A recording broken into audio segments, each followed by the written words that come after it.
എന്നെ പോലെ ആയിരക്കണക്കിന് ആൾക്കാർ റീലുകൾ ഇടുന്നുണ്ട്. നിങ്ങൾ ഇതെല്ലാം കണ്ടോടെ നിങ്ങളുടെ ജീവിതം ഇത് കണ്ടു പോത്തേ ഉള്ളൂ. അതിനെന്താ ചെയ്യേണ്ടത് വെച്ചാൽ ഇത് ഉപേക്ഷിക്കുക. നമുക്ക് ഒന്നുമല്ലാതിട്ടും രാവിലെ എഴുന്നേറ്റ് രാത്രി ഉറങ്ങുകയാണെങ്കിൽ നമ്മൾ പറയും നമുക്ക് സമയമില്ലെന്ന് പറയും. Time മാനേജ്മെന്റാ basically. അവർ മനസ്സിലാക്കണം ഇവന്റെ ടൈമാണ് എനിക്ക് തന്നിരിക്കുന്നത്. അപ്പൊ അവർ നമ്മളെ അതിന് വില മതിക്കണം. അങ്ങനെയുള്ള സ്ഥലത്തെ പോവാം.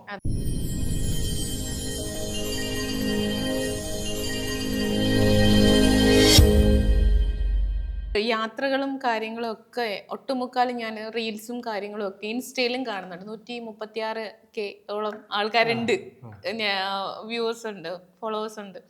അപ്പോൾ ഈ പറയുന്ന പോലെ മറ്റുള്ള പ്രൊഫൈൽസും നമ്മൾ ഇൻസ്റ്റ എപ്പോഴും എടുത്തു കഴിഞ്ഞാലും ഫുഡ് വ്ളോഗേഴ്സ് അങ്ങനെ ഇങ്ങനെ ഒരുപാട് പേര് വരുന്നുണ്ട്, ഒരുപാട് പേര് പുതിയ ആൾക്കാരൊക്കെ വരുന്നുണ്ട്. ഇവരുടെയൊക്കെ ഈ ഒരു പ്രൊഫഷൻ കാണുമ്പം എന്താണ് തോന്നാറ്? എന്താ തോന്നാന്ന് വെച്ചാൽ ഞാനൊരു ബ്ലോഗറോ ഒരു ഇൻസ്റ്റാഗ്രാമറോ ഒന്നും അല്ല. എനിക്ക് തോന്നുന്നത് ഞാൻ ഇടുന്നേ ഉള്ളൂ. എനിക്കിപ്പോൾ ഒരു കാര്യം, ഇപ്പോൾ എനിക്ക് നിങ്ങളെ കുറിച്ചിട്ടുള്ള സാധനം ചെയ്യാൻ തോന്നിക്കഴിഞ്ഞാൽ ഞാനത് ഇടും. അത് കാണുന്നവർ കണ്ടാൽ മതി. പിന്നെ നമ്മൾ ഇതിലിടുന്നത് ജെന്യുവിൻ ആയിരിക്കണം എന്നൊരു തോന്നലുണ്ട്. പിന്നെ ആർക്കും ഹേർട്ട് ചെയ്യാതിരിക്കാൻ ശ്രമിക്കുക മാക്സിമം. പറയേണ്ട കാര്യങ്ങൾ പറയണം. പിന്നെന്താ പറയുക, പിന്നെ ഞാൻ ഇൻസ്റ്റാഗ്രാമിൽ എൻ്റെ റീലിട്ടിട്ടേ ഞാൻ അങ്ങ് പോത്തേ ഉള്ളൂ. എനിക്ക് ഈ കേൾക്കുന്നവരോട് പറയേണ്ടത് മാക്സിമം സോഷ്യൽ മീഡിയ യൂസ് ചെയ്യുന്നത് കുറയ്ക്കുക. എന്നെ പോലെ ആയിരക്കണക്കിന് ആൾക്കാർ റീലുകൾ ഇടുന്നുണ്ട്. നിങ്ങൾ ഇതെല്ലാം കണ്ടോടെ നിങ്ങളുടെ ജീവിതം ഇത് കണ്ടു പോത്തേ ഉള്ളൂ. എന്നെ പോലെയുള്ള ക്രിയേറ്റേഴ്സ് എന്താ ചെയ്യുന്നത്, ഞാൻ ചെയ്യുന്നതെന്ന് വെച്ചാൽ റീൽ ഉണ്ടാക്കും, അതിന് പറ്റുന്നൊരു പാട്ട് എവിടെയെങ്കിലും ഇട്ടിട്ട് ഞാൻ എന്റെ പാട്ടിന് പോകും.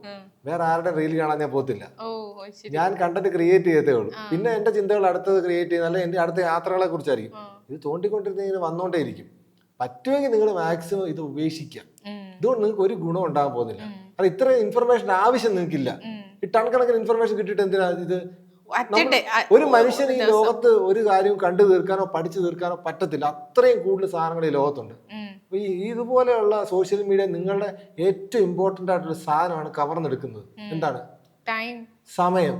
നിങ്ങളുടെ സമയത്തിന് പകരം വെക്കാൻ വേറെ ഒന്നുമില്ല, അല്ലേ? സമയം എന്ന് പറഞ്ഞാൽ അത്രയ്ക്ക് പ്രഷ്യസ് ആണ്. ആ സമയമാണ് ഇവൻ കവർന്നെടുത്തോണ്ടിരിക്കുന്നത്. നമ്മൾ നമുക്ക് എന്തോ കിട്ടുന്നുണ്ട്, നമുക്കൊന്നും കിട്ടുന്നില്ല. ആദ്യമേ മനുഷ്യനിവിടെ ജീവിച്ചു, അവസാന മനുഷ്യന്മാരിവിടെ ജീവിക്കുകയും ചെയ്യും. ഇപ്പൊ ഇന്റർനെറ്റ് ഇല്ലാത്ത കാലഘട്ടത്തിലാണ് ഞാൻ ജീവിച്ചു തുടങ്ങിയത്. നമ്മുടെ അച്ഛന്മാർക്ക് ഇന്റർനെറ്റ് കണ്ടിട്ടേ ഇല്ല. അവർക്ക് സന്തോഷം ഉണ്ടായിരുന്നു, സമയവും ഉണ്ടായിരുന്നു. ഇപ്പോഴത്തെ ആൾക്കാർക്ക് സന്തോഷവും ഇല്ല, സമയവും ഇല്ല. എന്നാൽ എല്ലാ ഇൻഫർമേഷൻ കയ്യിലും ഉണ്ട്. എല്ലാത്തിനും ഞുണുക്ക് വിദ്യകൾ പറഞ്ഞ ആൾക്കാരുണ്ട്. പക്ഷെ സന്തോഷവും സമയവും കണ്ടെത്താൻ ആരും പറഞ്ഞു തരത്തില്ല.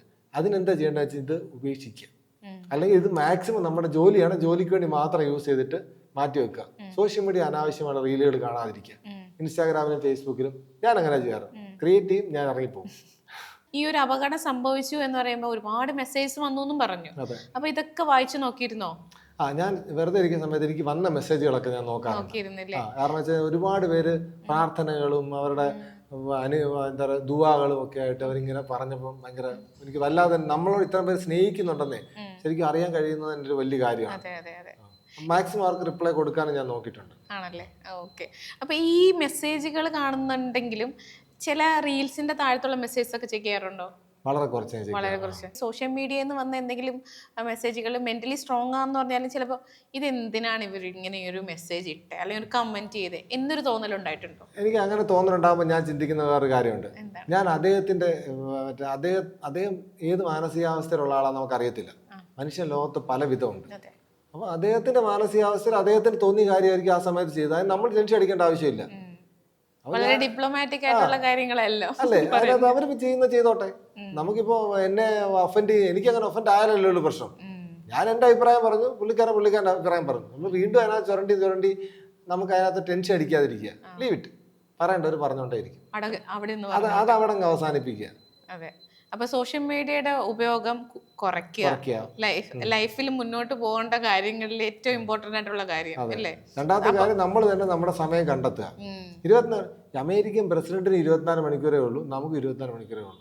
അപ്പം ചെയ്യേണ്ട കാര്യം കൃത്യമായിട്ട് പ്രയോറിറ്റൈസ് ചെയ്ത യൂസുഫ് അലിയെ കുറിച്ച് പറയുന്നത്, അദ്ദേഹം എത്ര കമ്പനികളുടെ ഉടമയാണ്, അല്ലെങ്കിൽ എത്ര കമ്പനി ഡയറക്ടറാണ്. ഇത്രയും കമ്പനി ഡയറക്ടർ ആയിട്ടും അദ്ദേഹത്തിന് സമയം ബാക്കിയുണ്ട് ഓരോ കാര്യങ്ങൾ ചെയ്യാൻ. നമുക്ക് ഒന്നുമല്ലാതിട്ടും രാവിലെ എഴുന്നേറ്റ് രാത്രി ഉറങ്ങുകയാണെങ്കിൽ നമ്മൾ പറയും നമുക്ക് സമയമില്ലെന്ന് പറയും. ടൈം മാനേജ്മെന്റാണ് ബേസിക്കലി വേണ്ടത്. പിന്നെ രണ്ടാമത് പ്രയോറിറ്റൈസ് ചെയ്യുക തിങ്സ്. അപ്പൊ ഞാൻ തന്നെ ഇപ്പൊ എക്സ്പെഡീഷൻ 100 കൂട്ടം ഈ കാര്യങ്ങൾ എന്റെ തലയിൽ കൂടെ പോകുന്നുണ്ടായിരിക്കും. പക്ഷെ മെയിൻ ആയിട്ട് ഞാൻ പ്രയോറിറ്റൈസ് ചെയ്യുന്ന എക്സ്പെഡീഷനുമായിട്ട് ബന്ധപ്പെട്ട് അടുത്ത കാര്യങ്ങളായിരിക്കും. നെക്സ്റ്റ് എന്ത് ചെയ്യണം, നെക്സ്റ്റിന്റെ നമുക്ക് പ്ലാൻ ഉണ്ടല്ലോ. ആ പ്ലാൻ എങ്ങനെ വർക്ക്ഔട്ട് ചെയ്യണം, ആരെ കാണണം, എപ്പോൾ കാണണം, എങ്ങനെ കാണണം, അല്ല ഒരു സ്ഥലത്ത് പോകണമെങ്കിൽ ആരെയൊക്കെ മീറ്റ് ചെയ്യണം, ഇതൊക്കെ ആയിരിക്കും നമ്മുടെ തലയിൽ കൂടെ പോകുന്നത്. അതിനകത്ത് പ്രയോറിറ്റൈസ് ചെയ്യുക. നമുക്കറിയാമല്ലോ നമുക്ക് വേണ്ട എന്താണ്, ആരെ കണ്ടാലാണ് കാര്യം നടക്കുന്നത്, അല്ല ആർക്കാണ് നമ്മൾ ടൈം കൊടുക്കുന്നത്. ഇപ്പൊ പ്രശ്നം എന്ന് വെച്ച് കഴിഞ്ഞാൽ നമ്മളിപ്പം ഒരാൾക്ക് എന്തെങ്കിലും കാര്യത്തിന് വേണ്ടി അയാളെ കാണാൻ പോയെന്ന് വെച്ചോ, അല്ലെ അയാളുമായിട്ട് സ്നേഹബന്ധത്തിന് പോയെന്ന് വെച്ചോ, അവർ മനസ്സിലാക്കണം ഇവന്റെ ടൈമാണ് എനിക്ക് തന്നിരിക്കുന്നത്. അപ്പൊ അവർ നമ്മളെ അതിന് വില മതിക്കണം. അങ്ങനെയുള്ള സ്ഥലത്തെ പോവാം. കാരണം വെറുതെ നമ്മൾ എവിടെയും പോയി കയറിയിട്ട് കാര്യമില്ല. നമ്മുടെ ടൈമാണ് കൊടുക്കുന്നത്. ഒരാളെ ആശുപത്രിയിലായിക്കോട്ടെ, വീട്ടിലായി സന്ദർശിക്കാൻ പോകും, അത് മനസ്സിലാക്കുന്നവരടുത്തേ പോവാം. അല്ലെങ്കിൽ ചുമ്മാ നീ ഇവനെ കയറി വന്നാണെന്ന് വിചാരിക്കുകയാണ് ഞാൻ പിന്നെ വേറെ നമുക്കല്ല വാല്യൂ തരേണ്ടത്. എന്റെ സമയമാണ് ഞാനവിടെ സ്പെൻഡ് ചെയ്തത്. കാശാണെ പോട്ടെന്ന് വെക്കും, അത് വീട്ടിൽ നമുക്ക് ഉണ്ടാക്കാം. പക്ഷെ ആ സമയത്തിന് ഒരിക്കലും തിരിച്ചു തരാൻ പറ്റത്തില്ല. അപ്പൊ അങ്ങനെയുള്ള സ്ഥലങ്ങളിൽ പോവുക, പ്രയോറിറ്റൈസ് ചെയ്യുക. ഇനിയും ഒരുപാട് യാത്രകൾ ചെയ്യണം, അല്ലെങ്കിൽ ഇങ്ങനെ താങ്കളെ പോലെ താങ്കളുടെ ശിഷ്യത്വം സ്വീകരിച്ച് പോകണമെന്നൊക്കെ ആഗ്രഹിക്കുന്ന ഒരുപാട് പേരുണ്ടാകാം. കണ്ടിട്ട് ഇൻസ്പയർ ആയിട്ട് ഇരിക്കുന്ന അവരോടൊക്കെ പറയാൻ എന്താണുള്ളത്? ഈ സോഷ്യൽ മീഡിയയോടുള്ള ഗുണമെന്ന് വെച്ചാൽ നല്ലതായിട്ട് കണക്ട് ചെയ്യാൻ പറ്റും ആൾക്കാരായിട്ട്. ഒരുപാട് പേര് ഇതുപോലത്തെ മൗണ്ടനിൽ പോകണമെന്നും അതിന്റെ എന്താണ് ചെയ്യേണ്ടതെന്നൊക്കെ ചോദിക്കാറുണ്ട്. അവർക്ക് അറിയേണ്ട മെയിൻ കാര്യം എന്ന് വെച്ച് കഴിഞ്ഞാൽ എങ്ങനെയാണ് ട്രെയിനിങ്ങുകൾ കിട്ടുന്നത് മൗണ്ടനറിങ്ങിൽ. അപ്പൊ ഞാൻ പറയുന്ന കാര്യം എന്ന് വെച്ചാൽ 3 basic mountaineering course, advanced course, search and rescue. ഇത് 3 ഞാൻ ചെയ്തതാണ്. നോർത്ത് ഇന്ത്യൻ ഇൻസ്റ്റിറ്റ്യൂട്ടുകളുണ്ട്, അതിന് ജോയിൻ ചെയ്യുക. നിങ്ങൾക്ക് മൗണ്ടനറിങ്ങിനോടാണ് ശരിക്കും താല്പര്യമെങ്കിൽ. അല്ല ഷോ ഓഫ് കാണിക്കാനാണെങ്കിൽ ഏതെങ്കിലും മൗണ്ടൻ പർവ്വതത്തിൽ പോയി മേളിക്ക് ഫോട്ടോ എടുക്കുക. പല ആൾക്കാരും മൗണ്ടനിൽ പോകുന്നത് എന്തിനാ? അവർക്ക് ഒരു പൊൻതൂവൽ കിട്ടാൻ വേണ്ടിയിട്ടാണ്. മൗണ്ടനോട് ഒരു ഇഷ്ടവും കാണത്തില്ല. അവർ 5 സ്റ്റാർ കഴിച്ചിട്ട് അവിടെ തന്നെ എന്ത് ചെയ്യും, അതിന്റെ തൊലിയിടും.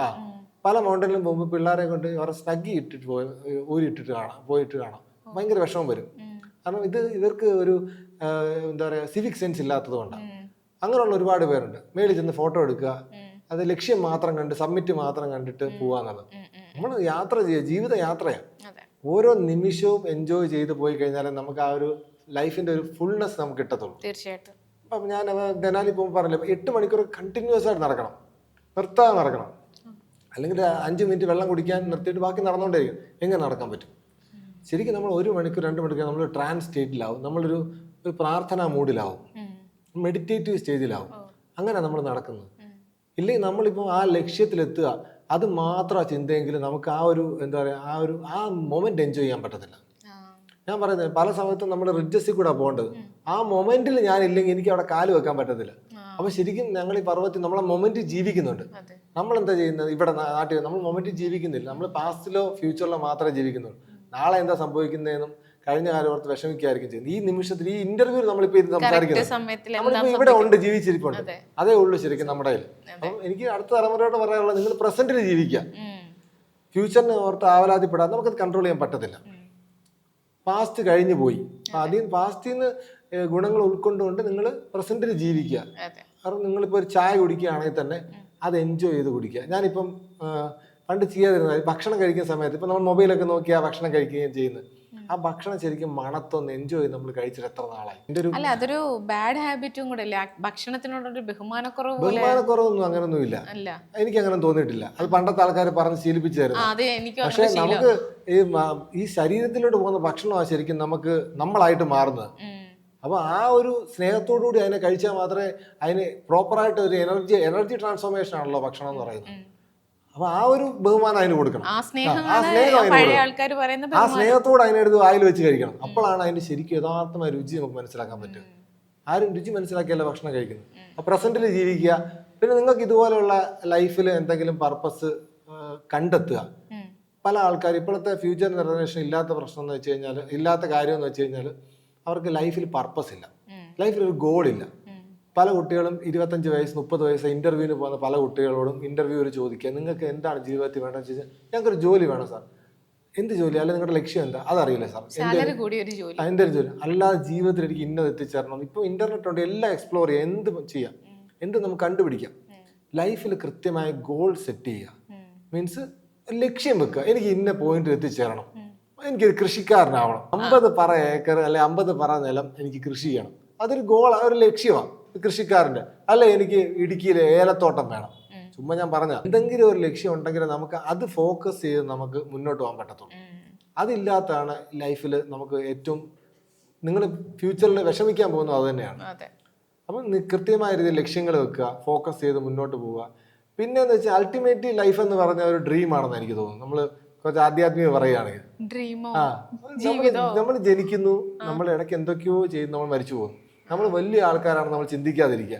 ആ മറ്റേ മലയിൽ പറഞ്ഞില്ലേ പൊട്ടുപോലെ മനുഷ്യൻ എന്ന് പറഞ്ഞില്ലേ, ഇതുപോലുള്ള വലിയ മലകളിൽ ചെല്ലുമ്പോഴാണ് മനുഷ്യൻ എന്ന് പറഞ്ഞു കഴിഞ്ഞാൽ ഉറുമ്പ് പോലെ നമ്മളൊരു പ്രസക്തനെയാണ്. നമ്മുടെ തലയിൽ എന്താ വിചാരിക്കുന്നത്, നമ്മൾ ഭയങ്കര സംഭവമാണ്, നമ്മളില്ലേ നാളെ ഇവിടെ ഒന്നും നടക്കത്തില്ല, നമ്മൾ മരിച്ചു പോയിക്കാൻ നാളെ ഇതെല്ലാം റീപ്ലേസ് ചെയ്യും. തീർച്ചയായിട്ടും എല്ലാം നമുക്ക് പകരക്കാരൻ വരും. നമ്മുടെ എത്രയോ തലമുറ ഇവിടെ ജീവിച്ച് മരിച്ചു, അവരൊക്കെ എവിടെ? അപ്പൊ നമ്മളൊന്നും ഒന്നും അല്ല എന്നൊരു തോന്നലുണ്ടാകും. അപ്പൊ നമുക്ക് ഈഗോ ഒന്നും ഇല്ലാതാവും. അപ്പൊ ആര് മുന്നിൽ വന്ന് നമ്മളെ ചീത്ത വിളിച്ചാലും നമുക്കൊരു പ്രശ്നമില്ല. അപ്പൊ ഈഗോ ഇല്ലാതാക്കുക, അത് തന്നെ ബുദ്ധൻ പറഞ്ഞിട്ടുള്ളത്. അതിലേക്ക് എത്തിച്ചേരുക അൾട്ടിമേറ്റ്ലി. അതിൻ്റെ ഇടയ്ക്ക് ജീവിതത്തിൽ ജീവിക്കാനുള്ള കാര്യങ്ങളൊക്കെ ചെയ്യുക, മറ്റുള്ളവരെ സ്നേഹിക്കുക, ഇതൊക്കെ നമുക്ക് ചെയ്യാൻ പറ്റത്തുള്ളൂ.